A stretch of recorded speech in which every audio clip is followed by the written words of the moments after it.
Hello YouTube and welcome back to Collector's Quest. In today's video I'm going to be going over the remaining items from a recent job lot that I picked up. So this is part 2 of that video, so if you haven't already seen the first video, part 1 right there, thank you for everyone watching. Got over 1,000 views on that video, so really appreciate everyone's support on that one. But if you haven't seen that video, recommend watching that one first before this video, just so you guys are all up to date on what I picked up. But the TLDR was I paid £420 and I picked up a load of stuff. So picked up box Nintendo 3DS's, Mega Drive 1, Mega Drive 2, Super Nintendo, Game Boys, DS's. Picked up a whole bunch of consoles, loads of games, and this is everything that's remaining from that job lot. So as you can see, I pretty much sold all of the big heavy hitting consoles. So I'll go through everything that I've sold, how much I got for it all, but this is everything remaining from that job lot. And like I said, spent £420 on the entire job lot. It was through a friend of a friend. Just want to address one of the comments because someone said that that guy got ripped off, and just want to make it clear that this was through a good friend of mine's friend. Been friends with him for many years now, and the person selling all this was fully aware that they wasn't getting the true value. I explained to him, look, there's way more money here than what I'm giving you in terms of value. I'm more than happy to break it up. I can even help you sell it. I know people that have got game shops, can help you on eBay, all that stuff. He wasn't interested. He wanted rid of all this stuff, all the stuff that I went through on that video. He knew he wasn't getting the true value of it, but he was more than happy for me to give him £420 for it. Everyone was happy. I was happy. I got a good deal. He was happy. Got some space in his attic, so all good. No one was being ripped off, so yeah, don't worry about that. So yes, I have made back my £420 or even a bit more than that, which is good. And now I'm left with all this, so everything here is essentially free. It's paid for itself. So just go through the things that I've sold. So I sold the 2 Nintendo 3DS's box. Sold the one to CX for £84 in cash. Sold the second one to the local game shop up the road, Vintage Gamer. Shout out to them. Amazing gaming shop. Sell everything from retro, modern, unbelievable shop. So get yourself up there. Sold the second one to them for £85 cash.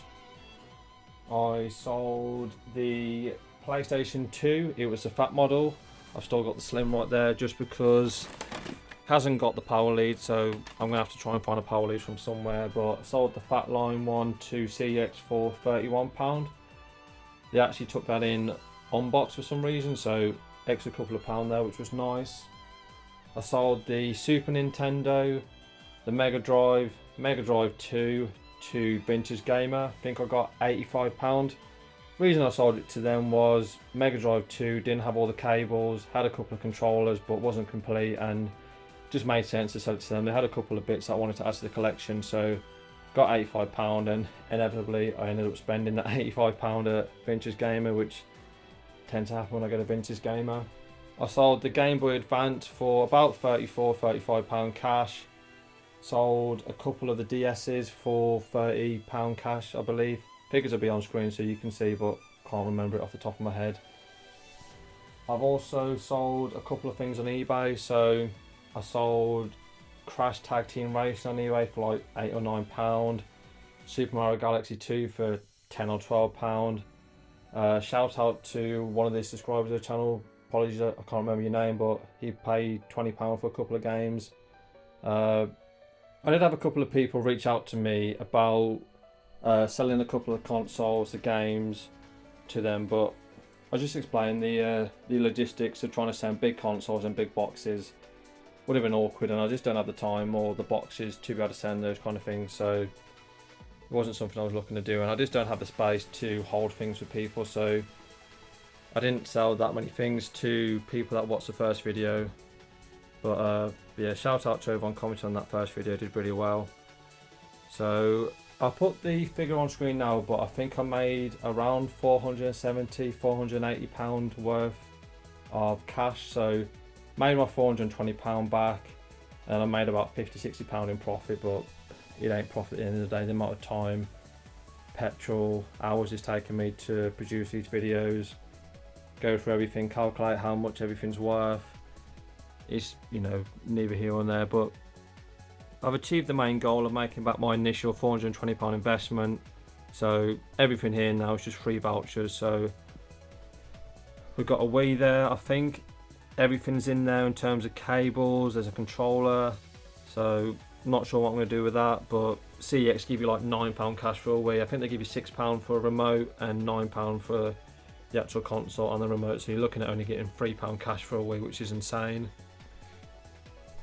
In here we've got some Mega Drive games in varying condition. The best of the bunch being The Haunting. That's a £50 game in CEX, got the manual and everything. So these will probably just go straight to CEX for vouchers. Like I said, got the PlayStation, still got a Super Nintendo controller because just took the 1-2 gamer with the Super Nintendo console.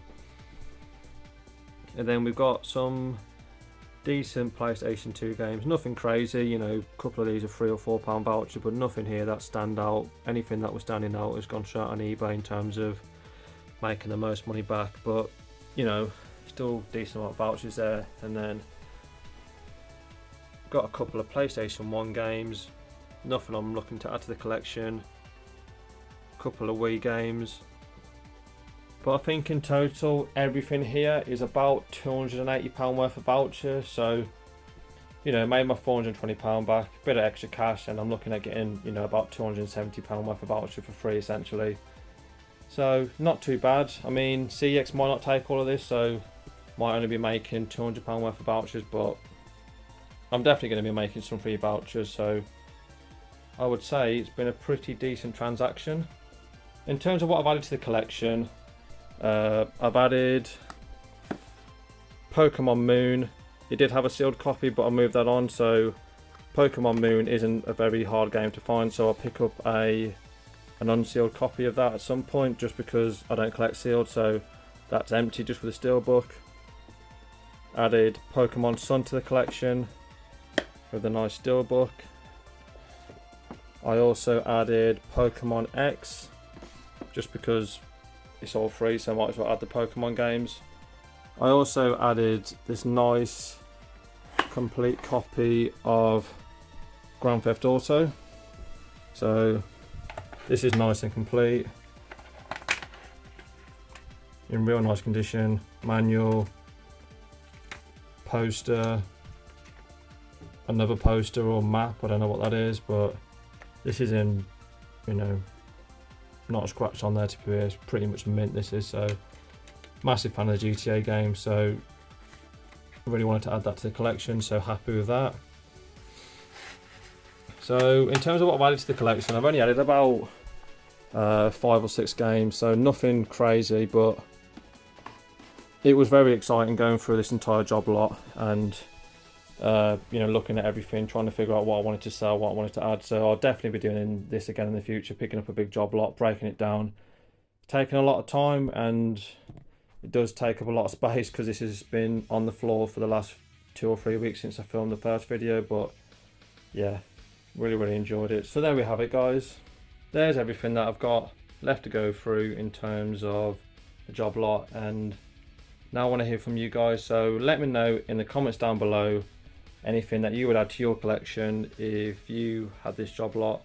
Let me know what your favourite item was in terms of what I picked up from the first video or what's here on the second video. And while you're down there, if you're enjoying the content, you want to see more job lots, car boot hunting videos, if the weather would sort itself out, because it's been absolutely pouring it down the last few days, then please hit the subscribe button. Really want you on board with the Collector's Quest channel. Got tons more videos planned.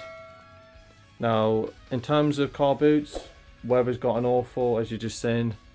Definitely at the end of the season, so in terms of car boot hunting videos, they will be slower on the channel just because it's pretty much dead at the car boots now. Weather's rained them all off the last weekend, and even when they were on, you weren't picking them much because it is the end of the season. So make sure you keep a lot to the Collector's Quest channel. I've got a real interesting video coming Friday. I'm just going to be discussing where I think retro game collection's going, my opinions on the hobby and things like that. So make sure you keep it locked to the Collector's Quest channel, and Let me know in the comments below any video ideas that you guys want to see me do, because I have got a couple of ideas on what I'm going to do during the off season for car boots, but you guys watch the channel, you guys enjoy the videos, so let me know anything that you want me to cover down below.